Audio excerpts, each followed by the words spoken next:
Inkuru yacu y'uyu munsi tuyitangiriye aho tubona umugabo wicaye bisa nkaho hari umuntu ategereje. Ubwo yari arimo yitegereza amafoto y'umukobwa muri telefone. Hari umukobwa waje ari mu kagare aza asanganira wa mugabo twatangiranye. Uwo mukobwa yaje yishimye, ubona ko yishimiye uwo musore. Yaje n'ubwuzu bwinshi ati, "Oh, umeze gute?" Uwo musore yabonye umukobwa umuri imbere ari mu kagare, yahise akuramo fime yari yambaye, yitegereza umukobwa ati, "Ketia, ni wowe cyangwa?" Umukobwa n'ubwuzu bwinshi ati, "Ntiwakumva ukuntu nishimye, kandi nishimiye kubana nawe." Umugabo ati, "Njye nasize uri umuntu muremure, ariko ndabona uri ikimuga. Ese kuki utigeze umbwira?" Umukobwa ati, "Ubwo twaganiraga kuri telefone, wambwiye ko utitaye ku mubiri ndetse n'ibindi bitagaragara, ahubwo icyo witayeho ari urukundo gusa." Umugabo n'umujinya mwinshi ati, "Urakeka ko ibyo bitari ingenzi kumenya uko umubiri wawe uhagaze, cyangwa ukambwira ikibazo umubiri wawe ufite?" Umukobwa wacu ariwe Ketia ati, "Mbese uri gutekereza ko mu maso yawe ntari umuntu?" Umusore ati, "Ketia, sinzi ukuntu nakwita ku muntu nkawe w'ikimuga." Ahita amujugunyira rwa rurabo aragenda. Maze umukobwa ahita amufata aramubwira ati, "Buretse basi, none se nta nubwo ukinkunda?" Umusore n'umujinya mwinshi ati, "Byibagirwe. Ikintu ubu ngubu niyumvamo kuri wowe ni uko ngufitiye impuhwe." Maze ahita afata akagare k'umukobwa aragakaraga n'umujinya mwinshi. Ubwo hafi aho hari umuseriveri arimo arabitegereza, abona ukuntu umusore akaraga akagare k'umukobwa. Aramubwira ati, "Nyakubahwa, ibyo si ibintu." Ubwo umugabo yahise ahindukira n'umujinya mwinshi ashaka gutera amahane, maze seriveri aramubwira ati, "Ushobora kugenda cyangwa nkahamagara abashinzwe umutekano." Umusore ati, "Reka kwivanga muri ibi." Ariko n'ubundi ntacyo uri cyo uretse kuba uri umuseriveri. Umuseriveri atuje ati, "Yego, ndi umuseriveri. Rero uyu museriveri ubona arimo arakubwira gusohoka." Ubwo wa musore yahise yegera akagare ka Ketia ati, "Bwa nyuma na nyuma ubonye undi muntu washobora kukwitangira. Ngaho nawe uzabimukorere. Urukundo rw'utunyoni disi." Maze ahita basigaho arigendera. Umukobwa wacu Ketia yarumiwe abonye iby'uwo yita umukunzi we amukoreye. Ubwo seriveri wacu yahise yicara iruhande rw'umukobwa aramubwira ati, "Tuza, uriya musore nta gaciro yiha." Ketia n'amarira menshi ati, "Natekereje ko uyu musore atandukanye n'abandi, ariko naribeshye. Ibyo mbonye uyu munsi ntibisanzwe. Gusa byose ni amakosa yanjye. Byose birarangiye." Seriveri aramuhumuriza ati, "Humura, ntago ubuzima burangiye.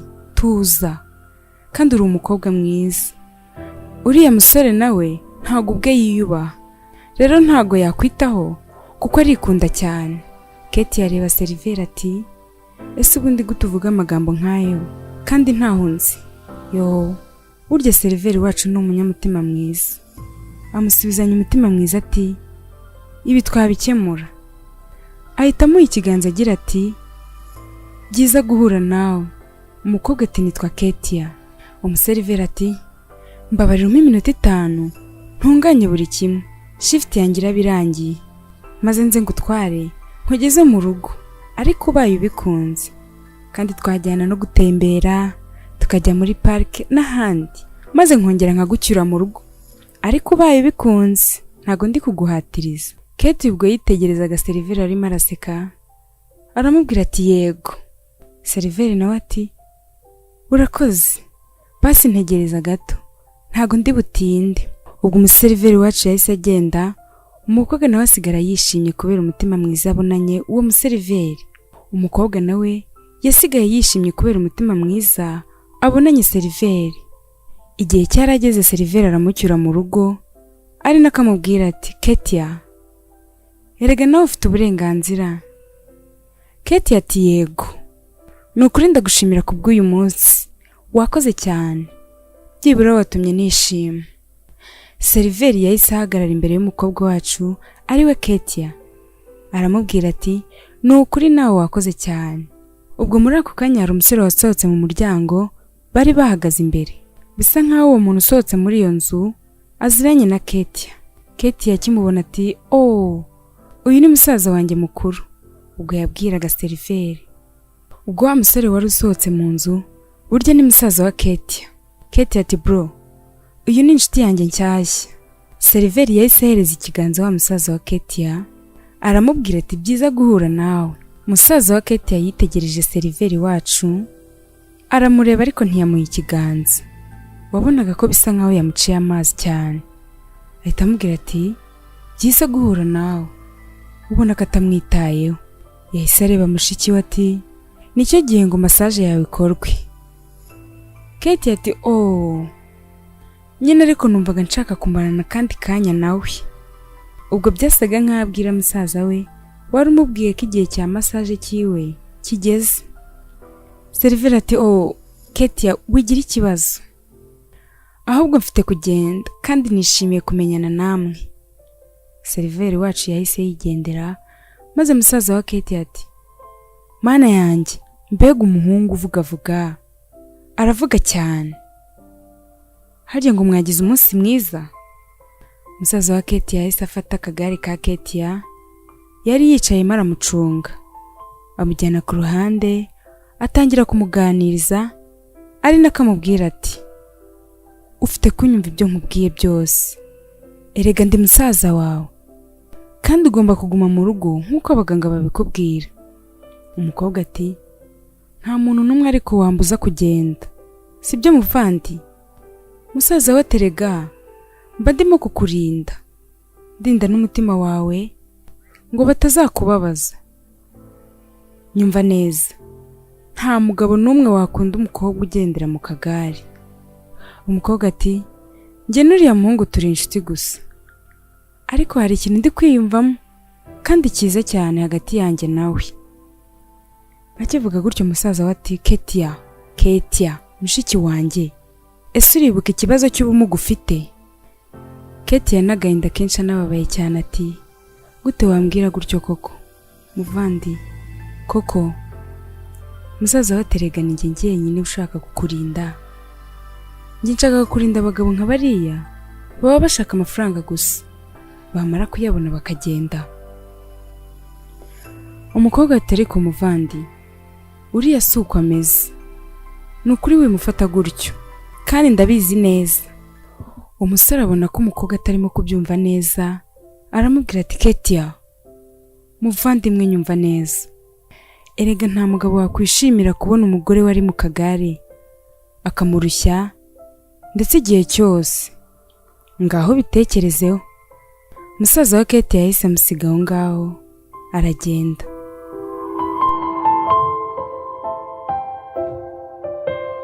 Ubwo umukobwa aho yari ari mu cyumba cye yibaza byinshi mu mutima we ati "Ese musaza wanjye abaye arimo avuga ukuri?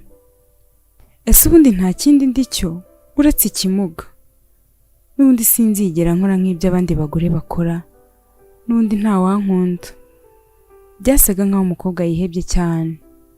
Ubwo yari akibaza ibibazo byinshi, yumva telefone irasonnye, aritaba. Akiyitaba, musaza we yari hafi aho y'icyumba cy'umukobwa, atangira kumviza ibyo umukobwa aravugira kuri telefone. Umukobwa Katie kuri telefone ati "Allo, dusohokane ejo?" Yego, nanjye nabikunda cyane. Nta kibazo, nka 11:00. Byaba byiza cyane. Oya, ntugire ikibazo. Ndashaka ko musaza wanjye amenya umuntu tuzaba turi kumwe. Nzamusobanurira nyuma." "Okay, sawa urakoze nahejo." Ubwo bwarakeye umukobwa wacu Katie ajya guhura n'umuntu bari bahanye gahunda. Kumbe disi yari seriveri wacu. Ubwo yaje asanga umukobwa yamutegereje, maze azaseka cyane ati "Oh Katie, urasa neza cyane." Maze ahita amuha ururabo yari yamuzaniye. Umukobwa wacu ati "Urakoze cyane kandi nawe urasa neza." Ariko umukobwa yavugishaga umuhungu, ubona ko atishimye muri we. Umuhungu aramwitegereza cyane, aramubaza ati "Ese byagenze bite? Niki cyabaye? Uyu munsi ko utuje cyane?" Umukobwa ati "Nyine nta birenze, ntabwo ari ngombwa, ahubwo ugiye kunjyana hehe? Umuseriveri wacu ati urabona hariya hakurya abantu bakunda kujya, niho tugiye kujya. Hariya haba hari amatara yijimye kandi ni heza, uraza kuhakunda kubera ko ntabwo haba hari abantu benshi, haratuje cyane. Ushaka kujyayo? Umukobwa ati kuki? Kubera icyo ushaka koko kujya hariya hantu?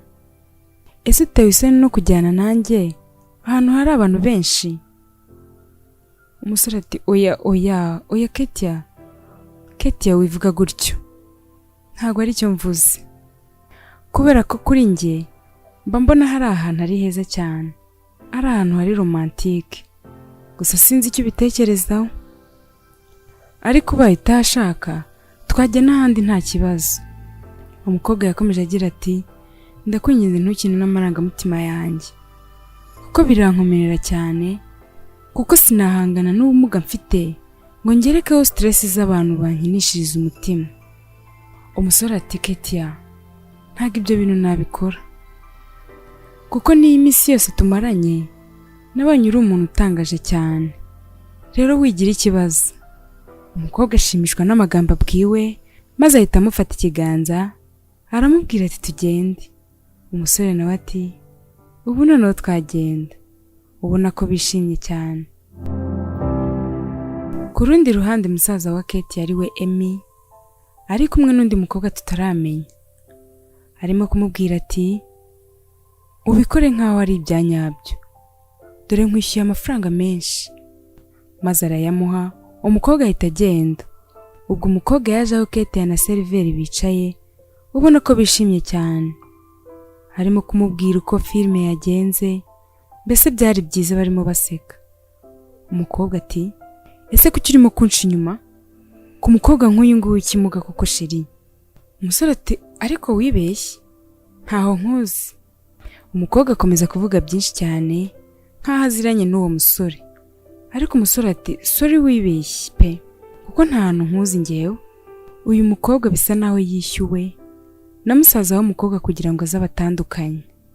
Ubwo uwo mukobwa yakomeje agira ati ibi ntibimbabaje, ahubwo biranasekeje.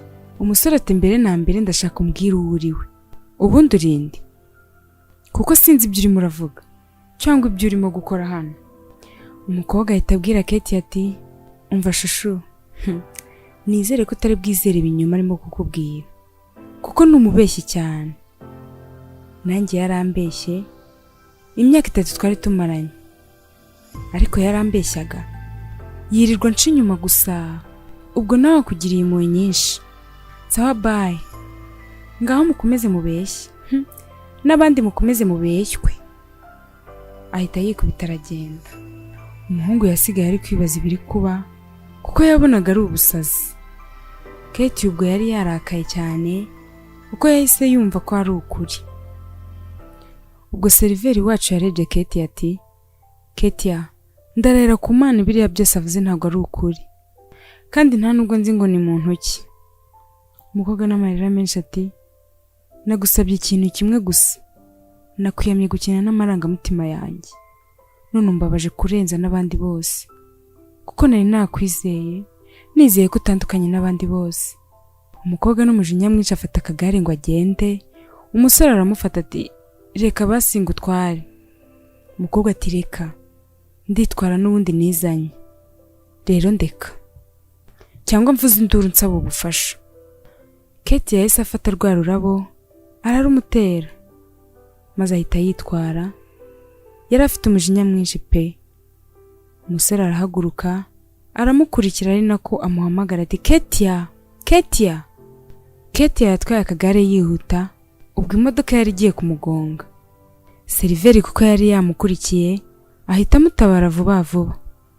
Umukobwa yarikanze cyane ati urakoze cyane, mungatereka nkujyane mu rugo. Umukobwa ati oya, reka mbwire taxi z'intware, wowe genda. Maze atangira guhamagara taxi. Umuhungu asigara aho yumiwe kubwo ibyari birimo kuba. Musaza w'umukobwa Emmy yari ari aho hafi arimo arareba ibiri kuba byose, ariko ntacyo yakora ko byose ari we wari ubiteye. Tugaruke mu rugo mu cyumba cya Ketia. Musaza ahubwo yamusanze mu cyumba ati, Ketia, ese wari wagiye he? Umunsi wose nakubuze. Nose kubera iki warakaye? Byagenze bite? Umukobwa n'amarira menshi ku buriri aramubwira ati, muvandi, nakundanye n'ibibazo. Ahari niko nabivuga. Emi, wabivuze ukuri koko. Nta muntu n'umwe uzankunda.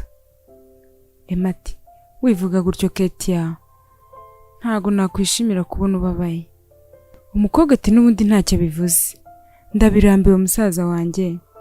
Musaza we ati, gabanya ubwo bugoryi wivuga ubusa, ahubwo hari ikintu nshaka kukubwira. Umukobwa ati, muvandi, ni igiki koko? Musaza we ati, nyine uriya mukobwa ntago ari iby'ukuri. Ntago byari iby'ukuri pe. Ninjye wamwishyuye ngo aze yigire nkaho yakundanye n'uriya musore mwari kumwe. Umukobwa yarikanze n'agahinda kenshi ati, bivuze ko biriya byose ari wowe muvandi? Gute wakora ibintu nka biriya kandi turi abavandimwe? Musaza we ati, erega nta yindi mpamvu, nashakaga kukurinda n'ukuri.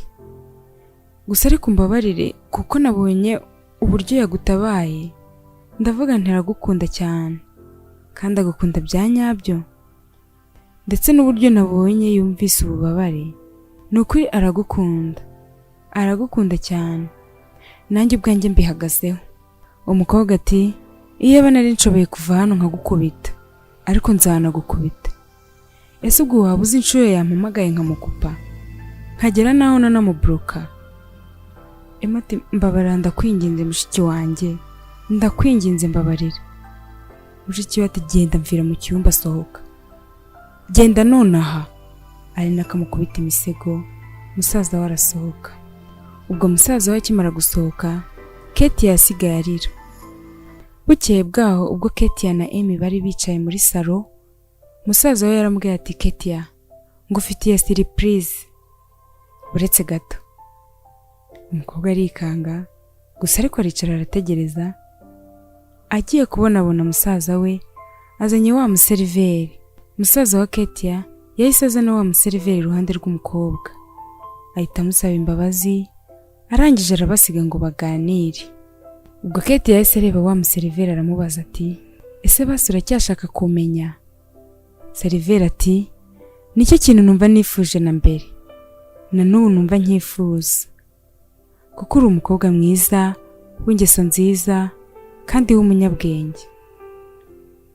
Ahubwo se waba wita ku kuba ndi umuseriveri? None se ubona naguha ubuzima wifuza? Umukobwa ati, ndabyemeye ko urukundo rwanjye kandi nyarwo ruriho kandi nirwo nari ntegereje. Maze seriveri aramwegera aramusoma. Umukobwa mu mutima ati, inshuro nyinshi hari abantu twibwira ko urukundo rwashize mu bantu. Oya, siko bimeze. Nubwo ariko tubibona, ariko haracyariho urukundo mu bantu. Nubwo ari bake cyane, ariko barahari, kandi bagifite urukundo rwa nyarwo. Kuko nkanjye numvaga ndi ikimuga, ntazabona unkunda by'ukuri, nk'uko mwabyiboneye mu nkuru yanjye. Naje kubona umuntu nkunda cyane. Mwakoze kubana nanjye muri iyi nkuru. Mwari kumwe na Dina Tuyisingize. Wibuke gukanda subscribe kugira ngo utazacikwa n'izindi nkuru z'ubutaha. Turabakunda cyane.